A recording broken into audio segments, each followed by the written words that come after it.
That's the driving force, Yeah. ATP. So this one's bringing chlorine in. This is pushing sodium out. So as chlorine goes in, that means you have a high concentration here compared to there. Right? Because we're pushing this up. And therefore, it can go down just a simple concentration gradient across here just through a chlorine channel. Right? Sodium, we're pumping out. So we're making sodium low here. Sodium is high here. And therefore, just only a sodium channel. We have a favorable gradient, it moves in. And it gets pumped out here. Okay? Then water falls because we're moving sodium chlorine into the hemolymph and therefore building higher concentration here. Water follows it osmotically. All right?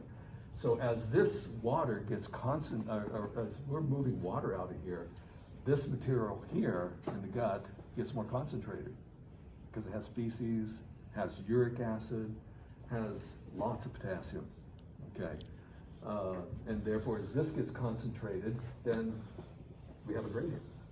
It's low inside the cell compared to here once you concentrate it, and therefore it will go just through chlorine channels, and water will follow. And what happens to uric acid? Originally, way upstream, there was uric acid has very low solubility, but it is soluble if it's dilute enough, and therefore it's not as a solid. But as we remove the water, these things are getting concentrated. And therefore, the uric acid reaches that saturation point and precipitates out.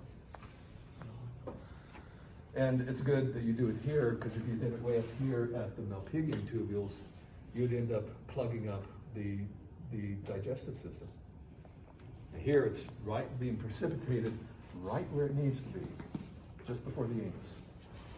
And so it goes out with the feces. Furthermore, that material up here, undigested material, that unabsorbed, that the insect could not absorb, it's in all this water too. And it isn't until it gets down here that it becomes a solid. And that's also true of us. You know, most of our material running through our digestive system well into this large intestine is dissolved in water.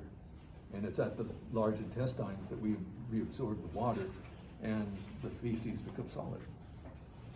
And if there's something wrong with the large intestine and you don't absorb the water, you have diarrhea. Okay, does that make sense? Makes more sense. Okay. Yes. Yeah.